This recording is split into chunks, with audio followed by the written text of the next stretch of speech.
വിശപ്പ് മാറാൻ എന്തെങ്കിലും കഴിച്ചാൽ പോരെ ഡോക്ടർ?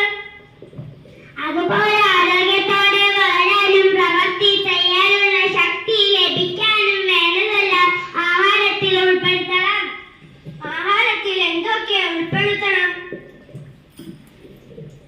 ധാന്യങ്ങളും പഴങ്ങളും പച്ചക്കറികളും എല്ലാം ഉൾപ്പെടുത്തണം.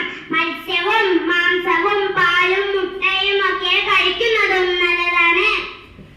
പോഷകങ്ങളുള്ള ആഹാരം കഴിച്ചാൽ മാത്രം പോരാ, നല്ല ആഹാരശീലങ്ങളും പാലിക്കണം. പഴകിയതും കേടുവന്നതുമായ ആഹാരം കഴിക്കരുത്.